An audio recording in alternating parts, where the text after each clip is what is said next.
So I got a short little book haul for you today. I went out to lunch out in this other city that's about 45 minutes or so away from here, and they have a thrift store, two thrift stores, and a bookstore there. And so I figured I'd pop into those at the same time. I walked into the first thrift store. They don't have much, but as I walked in, I immediately spotted The Keep in hardcover. And this is a first edition, which is fairly rare to find. I think it goes for maybe 60, 80 bucks on eBay or something like that. So I obviously grabbed it. I get to the counter and I'm like, okay, I have the one thing, how much? And she goes, 11 cents. And I'm like, 11 cents? Like, really? You're charging 11 cents for hardcover book? What are the paperbacks? Like 6 cents? And said, how about $1? We'll just call it that. That's pretty darn good, I think. So went ahead and grabbed that one and then went to lunch. So then I went over to another thrift store that's fairly close by, and we went in there and I just kind of looked around. There wasn't a lot, so I just grabbed a few things. Diablo, Legacy of Blood. I don't know really anything about this. I have a couple of these, so I figured I might as well grab it. I could maybe bundle them together, or someone might want those on Whatnot. Carlos Castaneda, the Fire from Within. I have a bunch of these, and I've sold a bunch of these on eBay, so I kind of grab them whenever I see them. They'll periodically sell for me. It's kind of one of those filler things on eBay that, sell here and there to, add 10, 15 bucks to the account or whatever. Then I also grabbed the Omni book of computers and robots, and I've had a few of these Omni ones. Very cool. It is a zebra, and it has a compilation of stories in here. This will be most likely available on an upcoming Whatnot show where it's all anthologies and short story collections. So I'm just kind of putting a list together for that. And then I grabbed the Stephen R. Donaldson, The Gap into Conflict, The Real Story. I have the whole collection of The Gap in Conflict. It's one of those ones I've never really been interested in, but I've heard different things about it, and I may read it at some point. If not, I'll probably just add this to like a bundle of all of them at one shot, and we can sell them on Whatnot or something like that, because, I'm all about that Whatnot. So then I went to this bookstore, and I may have told you guys about this bookstore before. This bookstore, I went there one time. I've been there many, many, many times, but one of the times that I went there, I had a couple stacks of books that I bought, and I put them on the counter, and I'm looking for more books, and the lady goes, I'm going to have to cut you off. I'm going to have to cut you off from buying any more books. And I was like, cut me off from buying? Like, what am I, at a bar? Like, what are you talking about? This is like last call? Like, is the store closing or something? Like, what's going on? No, you're just buying too many. And I'm thinking, I'm buying too many from a little bookstore that probably doesn't get a lot of business to begin with. And so that time I just kind of let it go, whatever, sure. And I went back in there again. This is maybe, it's probably been a year since I've been in there. Maybe 8 months, 6, 8 months. I don't know. It's been a long time. It's not like I go in there every other week. I go in there once or twice a year. So, and she has a two full giant bookshelves, like behind, like size of mine behind me, that are all hardcovers, and then four that are all sci-fi. So there's a lot of choices, and most of them have been sitting there for every time I've ever been in there. They're still there. They don't move very fast. So I'm there today, and I'm buying some stuff. And she goes, "Yeah, I'm. That's it. No more. You can't buy any more." And I was like, "What are you talking? What is wrong with you?" And I'm thinking, "You don't want me to buy books? Like, why?" And she goes, "Yeah, I want to make sure that my customers have options to buy books." And I'm like, that seems like the silliest logic on the planet to me. I get if you only had like, two shelves of sci-fi and you're like, please don't buy all the sci-fi. But there's literally like hundreds and hundreds and hundreds of books on the shelves in sci-fi. And so I'm very confused. And I just told her, I'm like, hey, like, this is pretty terrible business practice that you don't want me to buy books. And it's in a place where there's not a lot of business and there's not a lot of people coming in ever to buy books. So I'm kind of like, I feel like I'm sort of doing you a favor. And plus, isn't that the purpose of a bookstore? Is to like sell books? Like, I don't know. It just didn't make sense to me. So, anyways, what was in my hand, I had put stuff on the counter already, and then I had a stack in my hands. And she said that, and I said, okay, fine. And I just grabbed, I grabbed all the Jack Vances that I saw, and I just stuck them on my top of my stack. And I said, fine, I'm buying these, and then I'm never coming back here again. So, not that it's really going to matter. You don't care. You probably never think about it again. But to me, it's kind of a principle of the thing. Like, I really like shopping here, and you ruined it for me. You made it not enjoyable to come into a bookstore and browse books, which is one of my favorite things to do. Even if I don't walk out with stuff, I love just looking and hoping to find a little gem, or just enjoying browsing and seeing what they have and scanning the books. And it's fun to me. So, anyways, that's my little story that happened. But here's what I got at the bookstore, at that bookstore. This was outside in the free pile, so I just grabbed it because it looked kind of cool and it was pretty new looking. So I literally don't know anything about this, but it looked like a kind of independent book that I would like. So there's a sort of a horror section there. It says horror, and it's like 1, 2, 3, 4, 5, 6, 7, 8, 9 bookshelves of stuff. So if it was actually 9 giant bookshelves of all horror, I'd be ecstatic, and I would have bought a lot more, and I would have probably sent people in to buy it for me. When she cut me off, I'd just hire people on the street and be like, hey, can you go buy half of those books? But it wasn't all horror, of course. You guys know that. You go shop in a horror section, what's in there? Ready? Everybody say it together. Stephen King, Dean Koontz, Robin Cook. Okay, so that's all there ever is in the horror section. And once in a while you find a mystery or a crime thriller in there. And these were all the ones that I kind of found out of there. I don't know if any of these are actually horror, but these are the ones that kind of look the best, so I went ahead and grabbed them. The Hampton Sisters, Bernard Connors, and it has a peekaboo cover. It is a lame peekaboo cover, but still, why not?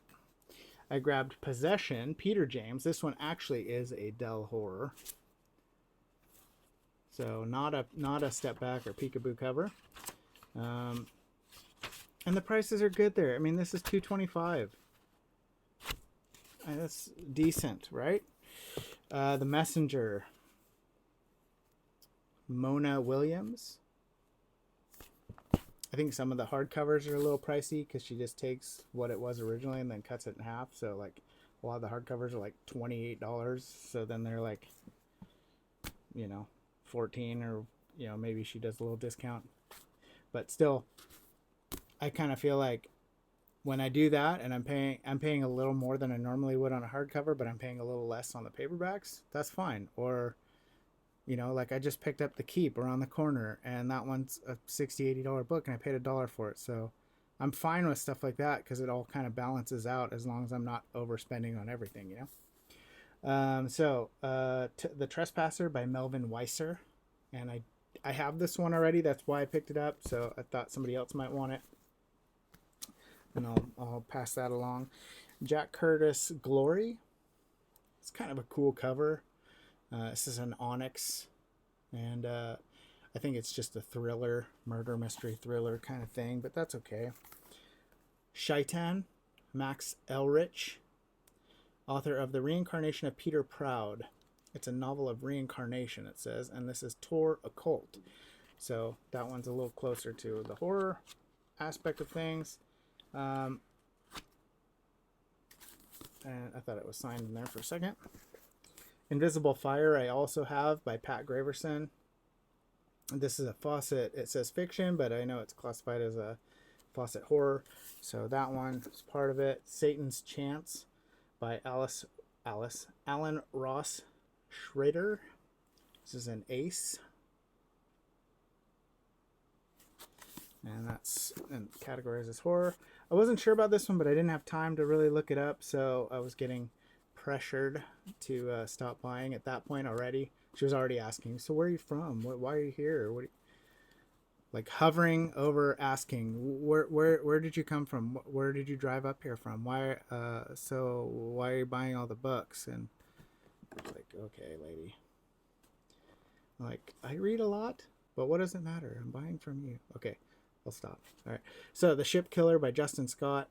I thought that was just kind of cool looking, and I think it's just an adventure novel. So, it says soon to be motion picture on it. I wonder if it ever was. I don't know, but might be worth checking out. This was in the horror section also. It's called Panic 7. I don't know anything about this either. It's by Eugene Carl Schaefer, and it just looked pretty cool too. It says, citizens, attention, this is a code 7 action alert. So, wars erupt as nations battle for water. The President of the United States collapses and approaches insanity. A strange cloud over Lake Superior distorts world communications. And thus, from these beginnings, the human race initiates a desperate battle to survive. Just sounds neat, man. I like it. Okay, so I thought I'd pick that one up. The Magician's Daughter, Marilyn Grambeck. And I have this one also. So I know that it's kind of in the horror genre, so I figured I'd grab this one and pass that along to somebody as well. Not probably a thriller. It says, the nightmare begins with a stranger's voice. I have the children, our children. Nightshade by Gloria Murphy. And it's set, I think, up in a cabin up in the woods, and so it sounded kind of like a cool little thriller. Journey to Meshara, Roland, number 3. No idea what this is, but it says his quest for the powers of good pitted him against the forces of evil, and it's a zebra science fantasy. I don't see that too often, the zebra science fantasy one, so it's got a cool wraparound cover on it. I thought that was worth grabbing. So I think that was it from the horror section. I didn't even get to look at the Jack Vances. I just grabbed them because I just saw Jack Vance, so I went and picked them out. So we're going to be in the same boat on that one, whether it's good or not good here. Okay, here's a couple other horrors. I think this one was in the sci-fi, though. That's part of why I grabbed it. So Reborn by F. Paul Wilson. So it's F. Paul Wilson Day, since I just found The Keep a little while ago. The Sentinel. This is a vintage paperback from hell. It's got a peekaboo cover. I do have this one already, so I'll pass this one along. I think I've already sold a couple of these on Whatnot here and there. And all right, are we out of the... I think we're out of the horror. Well, I just saw a good Jack Vance in there. The Case of Charles Dexter Ward, H.P. Lovecraft, Panther book. In the Enclosure, Barry Malzberg. That's a good find. Check this one out. Rule Golden and Other Stories by Damon Knight. I was pretty excited for this one.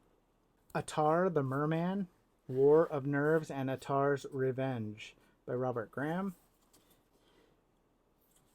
I just went ahead and grabbed these because I thought that they would probably be of a little bit of value. So figured why not. Green Rider, Kristen Britton. And I only grabbed this one because I believe it's Biophoenix is reading it right now. And I was remembering watching his video. He said it was really enjoyable. And so I figured I'd grab it.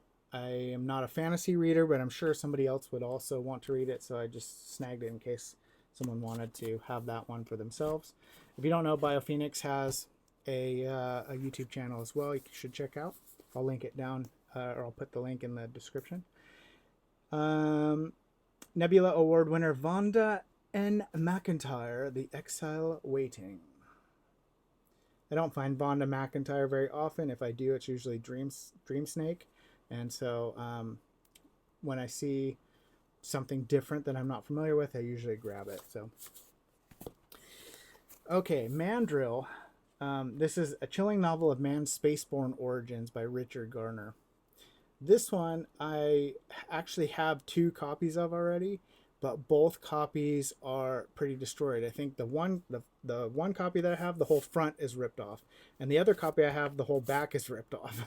So I'm pretty sure they were stuck together when I got them in a lot, and I had to peel them apart, ripping the face off of one and the back off of the other. There was no real way around it, so now I actually have a copy that's intact for myself. Alex McDonough, Scorpio. I just thought the cover was kind of cool. I know nothing about this. It's just ace science fiction. Looked kind of cool. Figured I'd grab it. Lewis Trimble, The Bodleian Way. This is a great dog cover. Look at that. It is gorgeous. And on the back, brrr. Number 86. Yeah, I'll do it again. Brrr. Okay, number 86. Want me to do it again? Okay, I'm just kidding. Has a sticker on the front. Good shape. Pretty decent. And a little stamp on the top. No big deal. Another Barry Malzberg. Arrow. The Falling Astronauts. I don't ever find Barry Malzberg. I think I have 2 or 3 Barry Malzbergs. I find them in short story collections a lot. But this is a nice UK print. 1971. And it's in pretty good shape. So that's a good one. Beyond Apollo, probably I would say Barry Malzberg's most famous book. This is in the Orbit print, which is also UK, and has a beautiful wraparound cover on it. It does look like it's got some sun fading here and on the spine right there a little bit. But all in all, it's in good shape. Spine's unbroken. A little chunk out the bottom, but that's, I mean, definitely readable. So that is pretty cool. I found Roger Zelazny and Robert Sheckley, If at Faust You Don't Succeed. Just hadn't seen that one before, so I thought it was kind of cool. It is a fantasy, so I'll probably just pass it along. I just thought it was cool. Here's some Vance. Ooh, it's an ace double I don't have. So, World of the Sleeper, Tony Russell Wayman. And the Vance on the back is the winner of the 1967 Nebula Award for Best Short Novel, The Last Castle. I don't remember if I have this Vance in the regular copy. I can't remember if I have Last Castle or not, but that's still pretty cool to have. The Durdur, and this is number 3 in the Planet of Adventure. I just sold these the other day on Whatnot, and those are cool. Unfortunately, this one is wavy gravy. I do have a book press on order that is on its way here, and so I will probably press this and see if I can fix that. But it is Planet of Adventure number 2 that goes along with this. I bought one of these not too long ago, and I really wanted to read it. There is another copy that I really wanted, another cover that I wanted, but this one's still cool. The Blue World by Jack Vance. And it says they were floating on an ocean of terror, and I kind of got the idea that it might have been like a Waterworld type thing, which sounded cool. So super excited for that.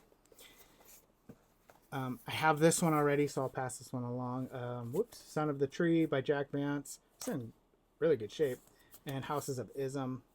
I have this same copy for myself already. And then the one I saw that is the Banger. The Serious Banger. The Banger. And what if it was signed? That would be crazy. Dying Earth, Jack Vance. Good shape, other than a little Bowie right there on the corner. But that should be totally fine. That should come out no problem. It is really clean copy, and I know this one is fairly valuable, so I'm glad I just snagged them. And then I got 2 hardcovers. Spectrum 3, edited by Kingsley and Robert Conquest. And let's see, this one has Theodore Sturgeon, J.G. Ballard, Paul Anderson, Murray Leinster, Alfred Bester, Arthur C. Clarke. So a lot of good authors in this one. Part of why I grabbed it. And then I thought this one just looked really cool. Even though I'm not a Haldeman fan, I thought this looked beautiful. So I went ahead and grabbed it. It is All My Sins Remembered, Joe Haldeman, and has a really cool cover.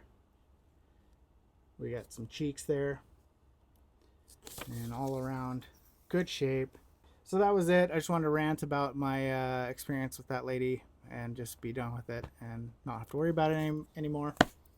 I may try to sneak in there when the other lady's working. She won't know. But have you guys ever had anything like that where someone just tells you can't buy any books? Like you're cut off because you've exceeded the 20 book limit on our bookstore? I don't know. I've never had that issue anywhere else, only there. So appreciate you guys. Discord down below. Check out the other channels that I'll pop in there to mention. Come join us on Discord. Like, subscribe, all that fun stuff. Once again, when we hit 1,000 here, we'll do the Whatnot show with all giveaways. And appreciate you guys so much. Thanks for watching.